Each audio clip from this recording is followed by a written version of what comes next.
Hello, welcome friends. This is Dr. Sangram Patil, and this is part 3 of the chapter Our Environment in your Year 10 CBSE syllabus book. If you haven't watched part 1 and part 2, they are available on the channel, so you can go through them. In this section, we are going to look at how the human activities affect environment and what should we do about that. So there are quite a few activities the book wants you to go through and make visits and do the activities at home and in your school. So listen carefully. These are practically very important activities and it's a nice information to have. So this section looks at two main issues that are important in current day-to-day life.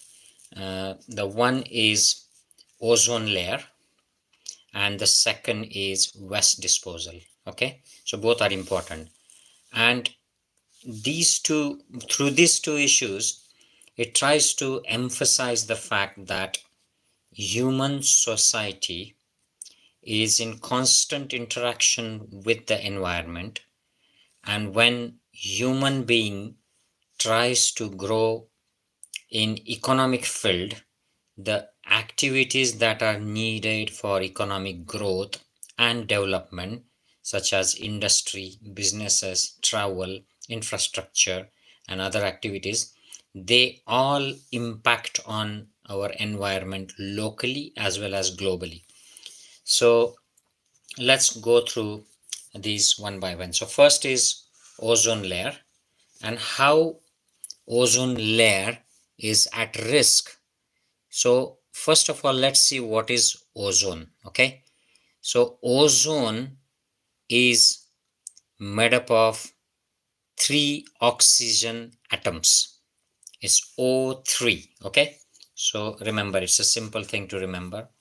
Ozone is O3. Oxygen is O2 molecule and O is oxygen atom. So two atoms will generate oxygen molecule. 3 atoms will generate ozone molecule. So ozone, while oxygen normally is required for all the aerobic processes and the life of most of the organisms on the earth, ozone is a poison. It's a deadly poison. But ozone that is present at the higher level in the atmosphere, it performs an essential function. It shields the surface of the earth from the ultraviolet radiation that come to us from sun. Okay, so ozone shields. So there is an ozone layer that's about 20 to 30 kilometers from earth's surface. Okay, that shields the ultraviolet lights that come from sun to earth, and that has got very important significance. This radiation is highly damaging to the organisms. It causes skin cancers and other side effects. So ozone at a higher level from earth's surface is the product of ultraviolet radiation that act on oxygen. So sun's ultraviolet radiation act on oxygen molecule. They split oxygen molecule into 2 oxygen atoms, and another oxygen molecule that combines with oxygen atom gives rise to O3, that is ozone. So O plus O2 is equal to O3. That's how ozone is generated from free oxygen atom and oxygen combining at the higher level of the atmosphere. Okay, so that's how ozone is generated. It's a simple chemical formula, so nobody should forget that. The amount of ozone in the atmosphere is important so that the ultraviolet lights can be filtered. Okay, but this ozone layer, the amount of ozone in this layer dropped in 1980s. Okay, and this decrease was linked to the synthesis of chemicals like chlorofluorocarbon CFCs. Okay, these are used in refrigerants and in extinguishers. So two industries, refrigerator and extinguisher, the fire extinguishers. Okay, so they are used in extinguishers and refrigerators, two industries.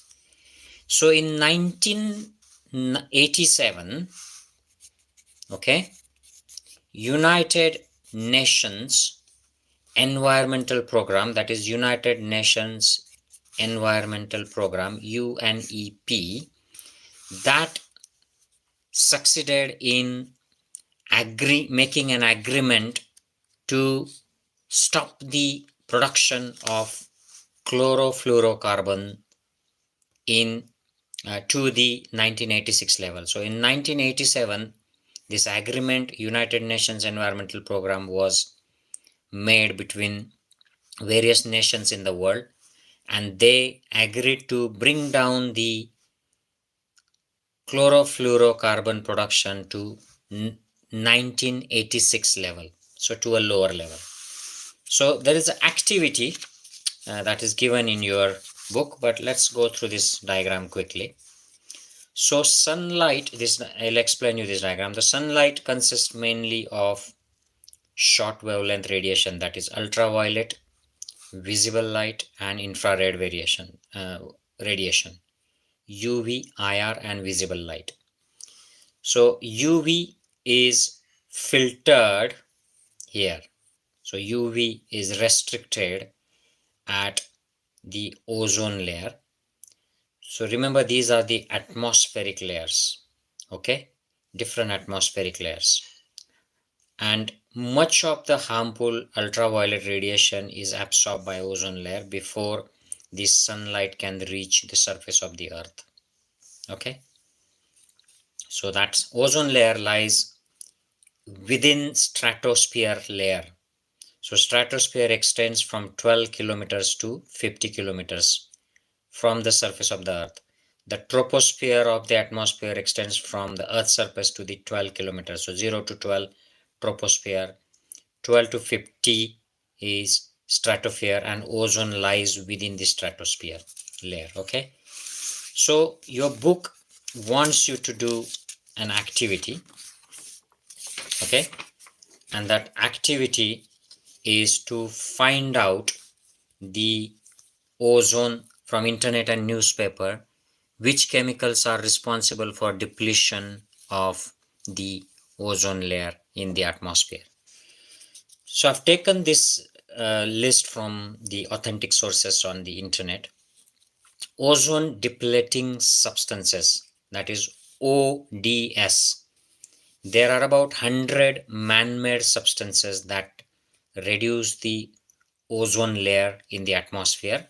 So ODS, ozone depleting substances, include CFCs, chlorofluorocarbons, HCFCs, hydrochlorofluorocarbons, halogens, methyl bromide, carbon tetrachloride, and there are few more. You don't need to remember the whole list, but just for the completion of the list, this is hydrobromofluorocarbons, chlorobromomethane, and methyl chloroform. So this is about ozone depleting substances. Now second part of your activity is find out if the regulations put in place to control the emission of these chemicals have succeeded in reducing the damage to the ozone layer. Has the size of the hole in ozone layer changed in recent years? Okay, so that's a very current knowledge question in science. So let's go through that. The short answer for that is the Montreal Protocol on substances that deplete the ozone layer is the landmark multilateral governmental environmental agreement that regulates the production and consumption of nearly 100 man-made chemicals called as ozone depleting substances. So Montreal Protocol of United Nations regarding depletion of ozone layer. Okay, remember this. Now these chemicals, the ozone depleting substances, they release chlorine into the atmosphere. In the stratosphere, the chlorine atom combines with ozone and they form chlorine monoxide. Okay, and chlorine monoxide breaks down ozone before releasing another chloride atom once again. So chlorine monoxide, it destroys ozone, it breaks down ozone layer, and it releases chlorine again. So that again combines with another oxygen atom, and that keeps breaking the ozone layer. It's a continuous cycle. So one atom of chlorine can destroy up to 100,000 molecules of ozone before setting to Earth's surface as a chloride years later. Okay, so one chlorine atom can destroy up to 100,000 molecules of ozone. So it is very, very harmful, and that chlorine comes from the ozone depleting substances. The list of this I have given here. So you can actually make a screenshot of this list if you want to remember them, read them, revise them again, but it will be here on the video anyway. Now what I'm trying to do now next is to go through Montreal Protocol a little bit more. I've taken this from the latest updates on United Nations website. Montreal Protocol on Substances that Deplete the Ozone Layer is the landmark multilateral environmental agreement that regulates the production and consumption of nearly 100 man-made chemicals referred to as ODS, ozone depleting substances. When released to the atmosphere, those chemicals damage the stratospheric ozone layer, Earth's protective shield that protects humans and environment from harmful levels of ultraviolet radiation from the sun. And this Montreal Protocol was adopted on 16th September 1987. The protocol is to date one of the rare treaties to achieve universal ratification. So it's been accepted universally. Okay, very important protocol. Now little bit more about this protocol, and then I'll take you through what is the result of this protocol. What does Montreal Protocol do? It phases down the consumption and production of different ozone depleting substances in a stepwise manner with different timetables for developed and developing countries. Okay, so it phases down the consumption and production of ODS in stepwise manner.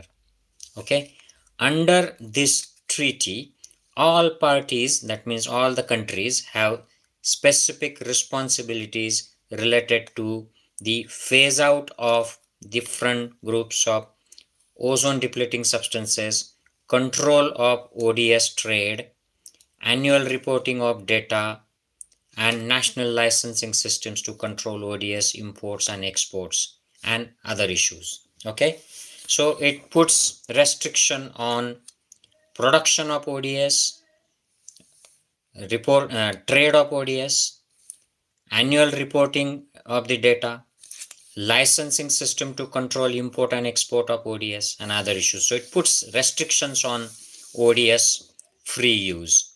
Now the treaty evolves over the time in light of new scientific, technical, and economic developments. Okay, and it has got the Ozone Secretariat, which is an office. It is based at United Nations Environment Program headquarters in Nairobi in Kenya. So Ozone Secretariat, United Nations Environmental Program headquarters in Nairobi in Kenya. Now what has happened because of this Montreal Treaty, Montreal Protocol? So with the full and sustained implementation of Montreal Protocol, the ozone layer is projected to recover by middle of this century. So by 2050, the ozone layer will recover. Without this treaty, ozone depletion would have increased tenfold by the mid of this century, that is 2050. Okay, so if this protocol was not in place, the ozone layer would have depleted 10 times by 2050. But now, because of this protocol, it is going to be recovered by 2050. Okay, so that's a good example. And what does reduction in ozone layer cause? So it causes millions of additional cases of melanoma, that is skin cancer, other cancers, and eye cataracts, okay, which is a big problem in countries like India. So melanoma, other cancers, and eye cataracts. Okay, so it is estimated that Montreal Protocol is saving about 2 million people each year by 2030 from skin cancer. Okay, so we are saying 2 million people every year by 2030 because of this protocol. So to date, the parties to the protocol have phased out 98% of ozone depleting substances globally compared to 1990 level. So in comparison to 1990 level, 98% of ODS use has gone down because of Montreal Protocol. Because most of these substances are potent greenhouse gases, the Montreal Protocol is also contributing significantly to the protection of the global climate system. So what is greenhouse? Greenhouse gases, they produce CO2, and the impact is that the temperature of the environment increases, climate increases, and there is a global warming, global climate change. And because of the reduction in ODS, because these reduce ozone layer as well as they produce greenhouse gases, they that has also resulted in reduction, slowing down of the rise in temperature of the climate, so slowing down of the global climate change. So you can see this is a ozone hole that is on the south pole in Antarctica. So what does the latest UN report say about the hole in the ozone layer? So the UN report that was produced in January 2023, okay, says the Earth's ozone layer is slowly recovering. So that is a positive report. Okay, so Earth's protective ozone layer is on track to recover within 4 decades in a gradual process that's expected to close a major ozone hole over Antarctica, a United Nations backed panel of experts announced on Monday. Okay, and this is as a result of landmark Montreal Protocol that was agreed in 1987. So that's about the activity that has been asked. They have asked whether the size of the hole in ozone layer has changed. So yes, it is on the way of recovery, and by 2050 it will be recovered completely. Okay, now this is the end of ozone session. Now this next topic is about managing the garbage that is produced in day-to-day life, in modern life. So they want us to visit a town or a city and see if you can find out what happens to the waste that is generated at the house, and how it is collected and disposed of, and whether the local bodies like panchayat, municipal corporation, or other local bodies, they deal with the waste properly or not. Are there any mechanisms in place to treat the biodegradable and non-biodegradable waste separately? So basically, what happens to the garbage, to the waste that is produced? So that's the thing they want you to know.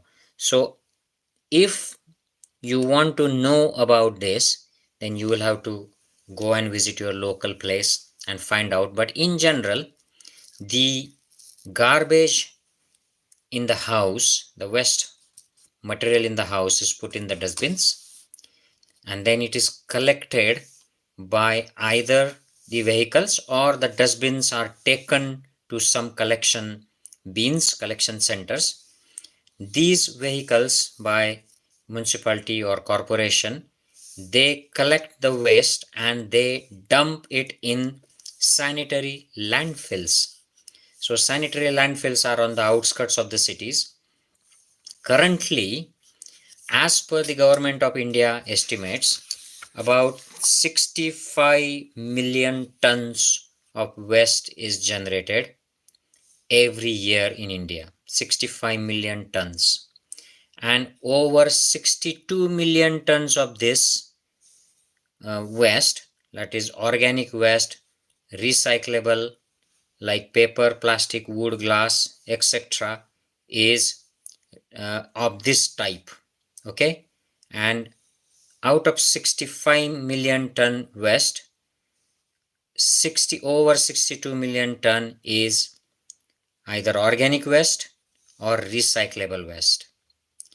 Only 75 to 80% of this waste from the houses gets collected, and out of this only 22 to 28% is processed and treated in a proper way. So remember, 65 million tons collected, more than 62 million tons is either organic or recyclable, and third type of waste is non-recyclable, non-organic. Organic, recyclable, non-recyclable. Okay, so the next activity, that's about the activity, and they want you to know whether it is biodegradable and non-biodegradable. So yes, it is biodegradable. Out of 65, 62 million ton is under the category of biodegradable, and sorry, it is not exactly biodegradable. It's the both the combination of biodegradable and non-biodegradable. Okay, and there are the waste materials that fall under non-recyclable categories. That's not mentioned here because the data is not available from the government on that. Now the next activity is find out what happens.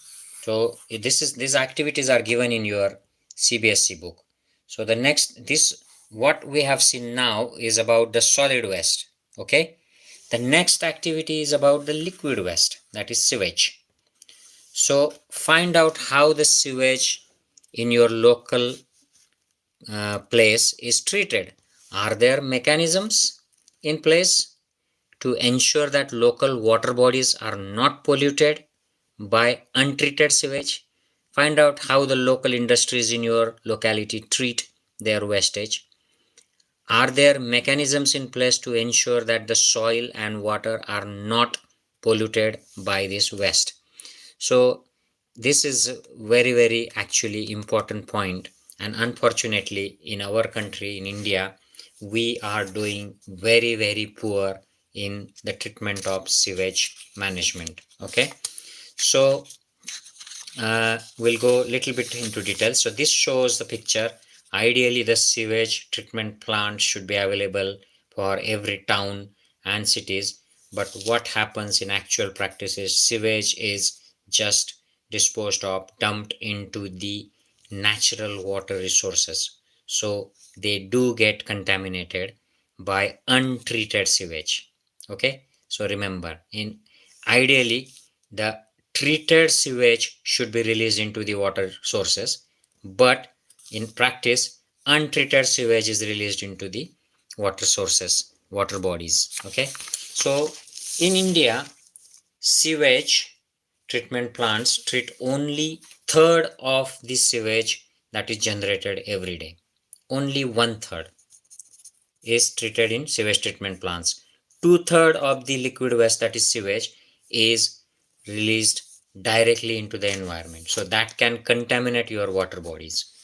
Now, little bit more about the degradable and biodegradable. In fact, this is dry waste and wet waste.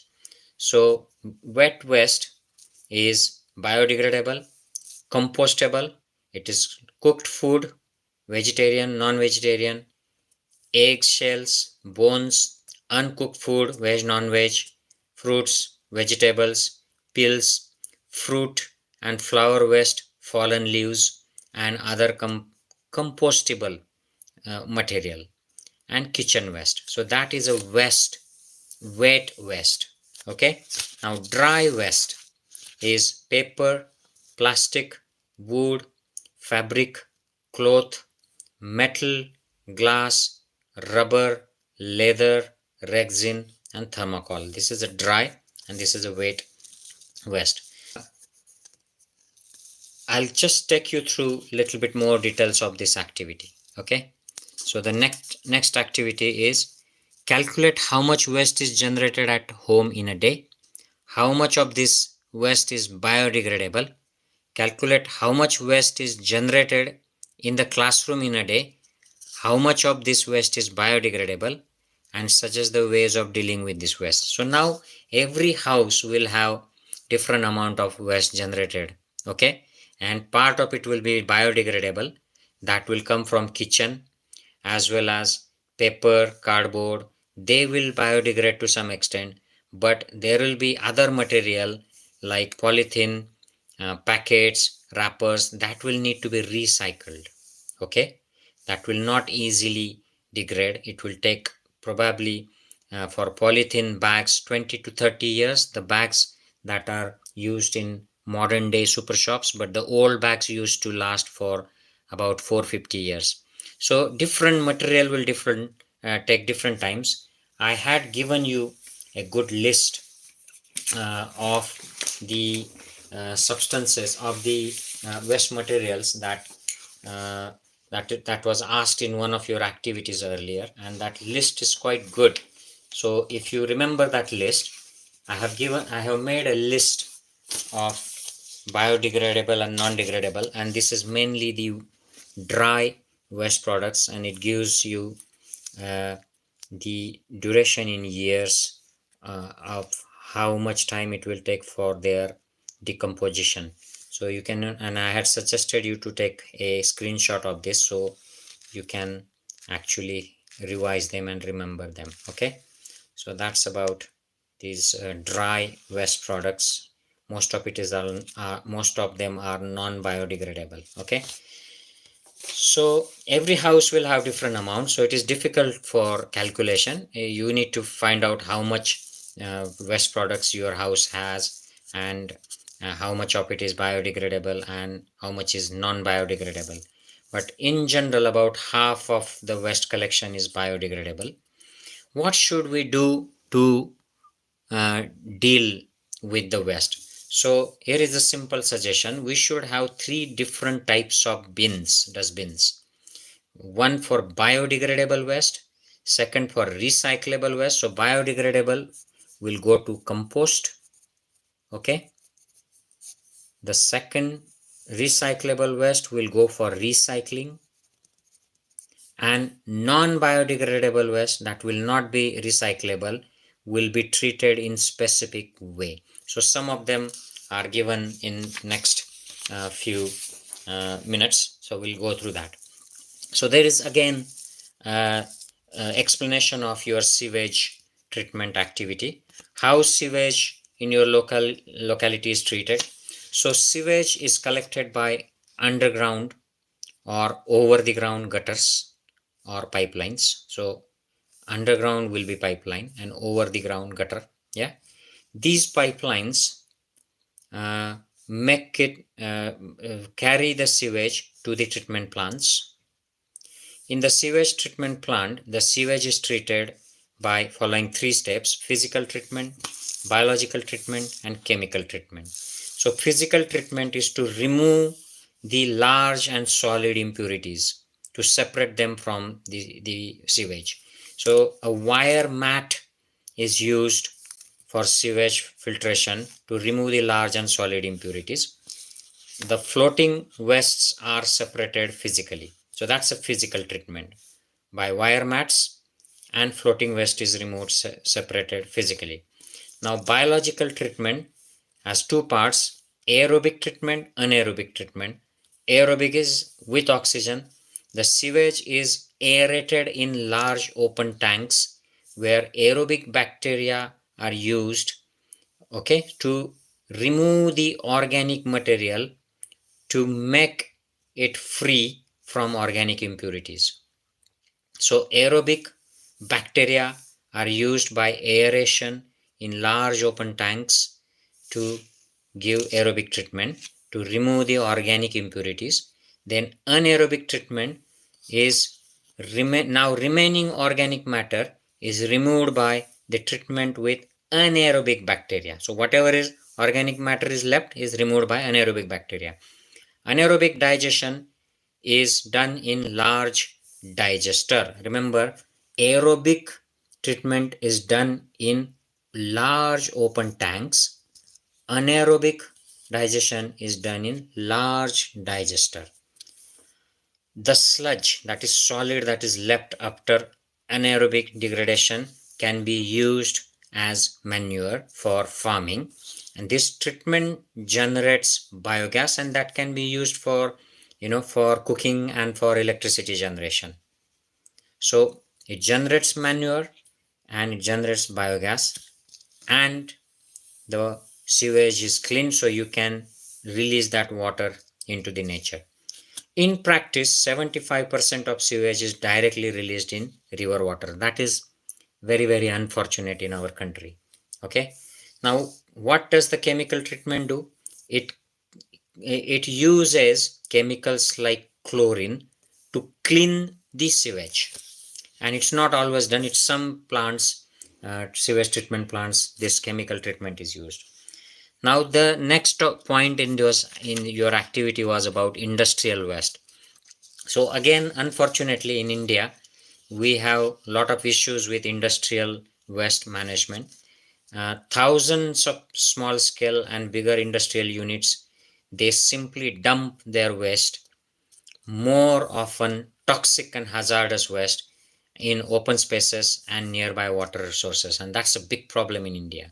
Over last 3 decades, many cases of serious and permanent damage to environment by these industries have come to the fore. Rapid industrialization has resulted in the generation of huge quantity of wastes, both solid and liquid, in industrial sectors. Despite requirements for pollution control measures, these wastes are generally dumped on land or discarded into water bodies without adequate treatment, and thus become a large source of environmental pollution and health hazard. Now, management of industrial solid waste is not the responsibility of panchayat or municipality or corporation. It is the industries that generate solid waste. Those industries have to manage their waste by themselves, and there are strict laws and regulations, but they are not usually followed by these industries. Industrial waste could be classified into hazardous industrial waste and non-hazardous industrial waste. Okay, so that's about the activity that was about sewage treatment and industrial waste management. Now there is another important point, interesting point, your book has mentioned. It's about disposable cups in trains. And because you are quite young, you may not know about these disposable cups that were made up of clay. They were called as kullards. Okay, Kulhad, kullards. So these cups were used in the past to serve tea on the trains, but now they have gone out of fashion because they need a lot of soil. So it uses up top fertile soil, and then the problem is it's expensive to make these. That's why the plastic disposable cups came into fashion. and every year millions of plastic cups have been used, are being used. But now, because of the environmental concerns, there are regulations in place, and the disposable paper cups are being used uh, on the trains. So there's a question here: what do you think are the advantages of disposable paper cups over the disposable plastic cups? So it's pretty obvious what the advantages will be. The advantage of the paper cup is that it can be decomposed easily by microorganisms. Okay, hence they create less pollution than the plastic cups.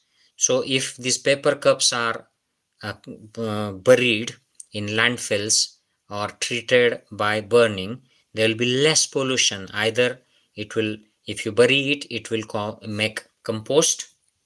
By burying, it will create compost that can be used as a manure.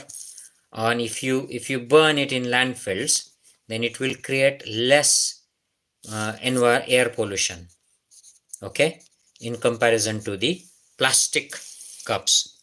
So plastic cups are more hazardous. That's why the paper cups are useful, and these coolers are almost non-existent now because of the practical and technical difficulties, and the fact that making of coolers itself is not good for our soil.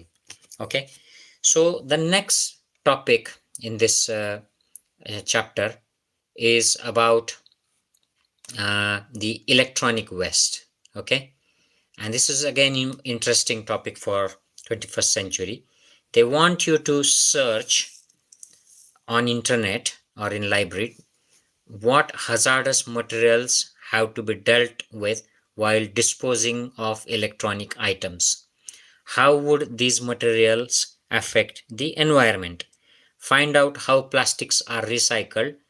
Does the recycling process have any impact on environment? So there are two sub activities in your last activity here. So let's go through e-waste, that is electronic waste recycling. So electronics are actually complex mix of product types and materials, some of which are hazardous. They include arsenic, cadmium, lead, mercury, and certain flame retardants. They also include plastics and electronic chips made of silicon. So usually electronic items, e-waste, are dumped. They are disposed of by dumping into the landfills, or by melting, or by burning. Burning is called incinerated. Okay, or they are dumped or buried in the landfills. So metals that can be there in few electronic devices like copper, iron, silicon, gold, nickel, etc. These are recovered during recycling process, but they have to be recycled. If you dump them, you cannot recycle them. Burning, incineration, melting can recover some of these metals, but they need to be done in proper recycling centers. Cadmium, if spreads in the environment, in the soil, in the water, they are toxic to human kidneys and bones and can accumulate in the surrounding environment. Okay, PVC, usually treated by burning. So dioxins are released. Dioxins or dioxins, they are released. They are toxic to human immune system and reproductive systems. So PVC treated by burning, dioxins released, toxic to immune and reproductive system. Mercury, that is heavy metal that is harmful to the nervous system and to the kidneys. Okay, so these metals, hazardous materials that are there in electronic waste, if they go into the surrounding soil and water, and if we consume them, if we can come in contact with them, they can be harmful for us. Now the last part is about plastic recycling. And your activity asks you to find out how plastics are recycled and does the recycling process have any impact on environment. So plastic recycling is usually a two-stage process. The first stage is sorting, and it is mainly done automatically with manual sort to ensure all contaminants have been removed. So first stage is sorting. Okay, and usually it's mainly automatic, plus there is a manual sorting to remove all the contaminants from the plastic. Okay, so whatever is left is only plastic, pure plastic. Remove all the contaminants. Once the sorting is done and plastic is cleaned, it can either be shredded into flakes or melt processed to form pellets before finally being molded into new products. So it will be either shredded, okay, or formed, converted into pellets. So shreds or pellets. So shredded into flakes or melt processed to form pellets, and then that either shredded flakes or pellets, they will be used to make new product. So this is the recycling, using plastic, processing it, and then produce new products, that is recycling the plastic. Wide range of products can be made from recycled plastic. Recycle processes also have a bad impact on environment because this process causes air and water pollution.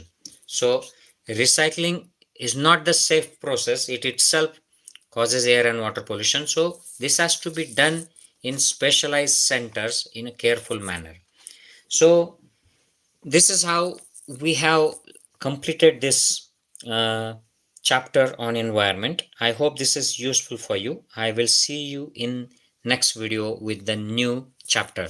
So whoever is watching this video, if you are a student, please share these video links to your fellow students. And if you are a teacher, please share these links to your students so they get to watch this free resource.